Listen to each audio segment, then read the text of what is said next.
to Battenberg.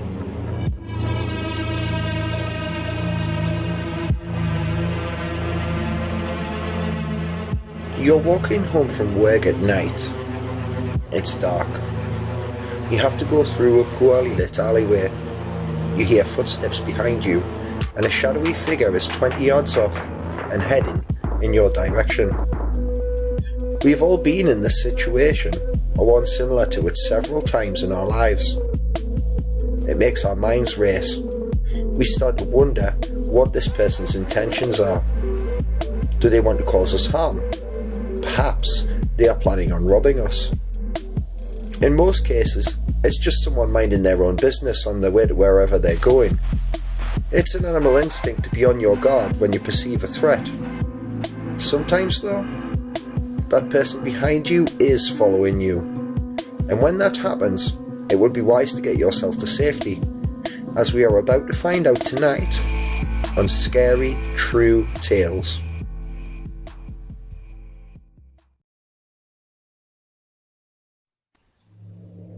I work at a park department during the summer, and I come into contact with all kinds of people. Some good, some not so. There was even this one old dude who asked me out to lunch. One day, I was out watering the flower beds, and a man came up to me. He asked me for directions to a lawyer's office. I didn't know, so I told him that, and I went back to my watering. The thing was, though, he didn't leave. He just stood there watching me.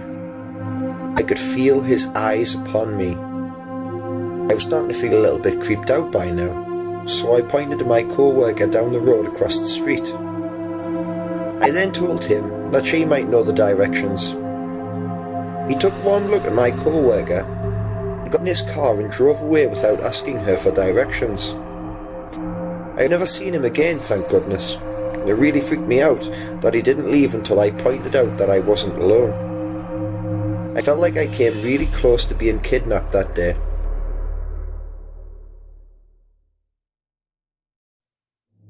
I have this friend called Gerald, who works on a campsite in a town called Lloret de Mar in Spain. It was coming up to his birthday, so me and my 4 friends, Kristen, Corey, Lauren and Malcolm, decided to fly out there and celebrate with him. On the day of his birthday, he had to work, so the rest of us decided to go and do some shopping in the town. It was really hot, and after a while we needed a rest, so we decided to stop at one of the bars for a few drinks. Jen and Malcolm headed back after a while so they could get Gerald's birthday barbecue ready for him finishing work. They reminded us not to get too drunk or be late, as he was really looking forward to it. We had a few more drinks, and that's when things got a bit out of hand. When the shots of Jägermeister came out, I knew it would all end in trouble. But at this point, we were just 4 carefree girls, having the time of our life in Spain, so I wasn't too fussed. That was until I noticed that we were late for the barbecue, and I knew that Gerald would be furious at this. I told the girls, and we stepped outside, by which time the sun had gone down. The fresh air hit us like a brick to the face. Corey and Lauren were the worst of a bad bunch, so we decided that we would head for the nearest taxi rank, as the campsite was a few miles away.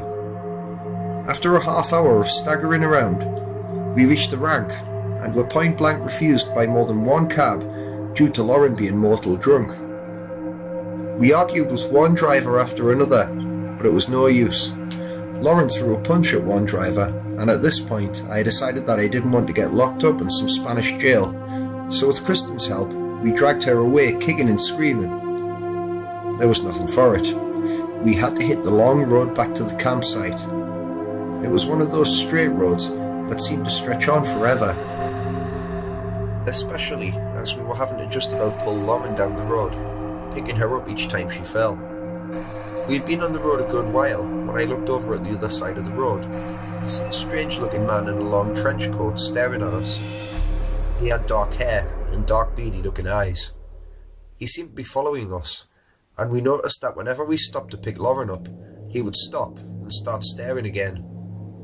It was Corey who noticed that he was taking a phone call, and it wasn't long after this that a black BMW appeared and started trailing behind him. We all started to worry there was no way that any of this could be a coincidence. So I rang the campsite to see if someone would come and meet us, but no one was picking up. As we continued on our way, the man in the beamer followed, stopping every time we stopped. I was thinking all sorts by now. Would I ever see my loved ones again? Would I end up chopped up and put in a suitcase and talked about on some crime show? We were coming to the end of the road and had to cross over to get to the campsite. Again, the man in the car stopped, and they waited for us to cross over. Lauren, who was still drunk and full of Dutch courage, started to shout at them, "What the fuck do you want? Fucking perverts!" Then, when he opened his coat, you could see a long-bladed knife. I rang Malcolm, and this time he picked up. I gave him a quick update, and he agreed to come and meet us. As we made the crossing, we all seemed to sober up and really picked up our speed, but so did the man in the car. But we did manage to get into the site. I was so relieved because I knew that they couldn't get onto the site without a pass. I saw a security guard and told him about what had been happening, so he walked up to the gates to see if the man had gone or not. He hadn't. He just stood ignoring the guard's questions and stared at us, the car still behind him. It was a good 30 minutes before they left. To this day, I don't know what they wanted or what would have happened if he managed to get us.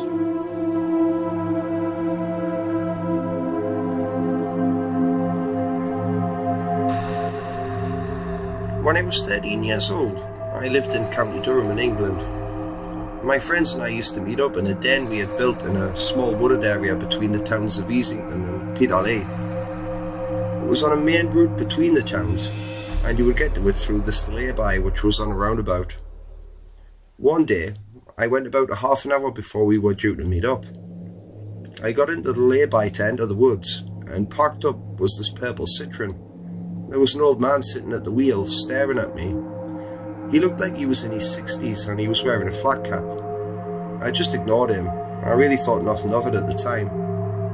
I walked by the passenger side of his car and heard him wind the window down. He called me over. I wondered if he might have been lost or something. "Would you like £20, son?" he asked me. I told him I was okay, I didn't need any money, and I was just waiting on my friends getting there. I thought he was probably just some kind, lonely old man, so I said bye and walked away.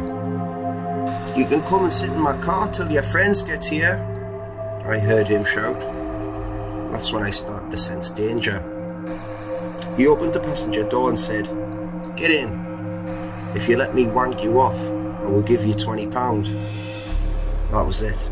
I sprinted off and I heard him start in the car and drive towards me. I ran into a field and didn't stop running until I saw my friends walking towards me. I blurted out what had happened, and we all decided to go to my friend's house instead of going back to the den. From then on, I never went there on my own for fear of seeing the man. Around 5 months later, I was in a town called Horden meeting this girl. It sounds funny, but in Horden, meeting someone meant kissing them. We were in an industrial estate and it was really quiet, and we heard this car approaching. I saw it was the same man in the purple Citroen. I was terrified. He obviously knew all of the local hangouts of young teens. I explained about him to my girlfriend and we hot-footed it out of there. I saw him a few more times around Horden, but I never actually reported him to the police. I'm not really sure why I didn't. I think that I was worried that I would have been in some sort of trouble myself. Hi guys, it's Uncle Creepy here. I hope you enjoyed tonight's episode, and if you did, please like and subscribe for more. This episode tonight was a little bit different to the stories I've been doing recently. It just goes to show how creepy and scary people can actually be. You really don't know what sort of people are out there, wherever you are. Before I go, I just want to thank you all for your continued support. Whether it's watching my videos, subscribing to my channel, or simply following me on social media. But the biggest thanks of all goes to all of those people who share their scary true tales with me, There wouldn't be a show without you, so please, please keep those stories coming in. This is Creepy Battenberg saying good night and sleep well.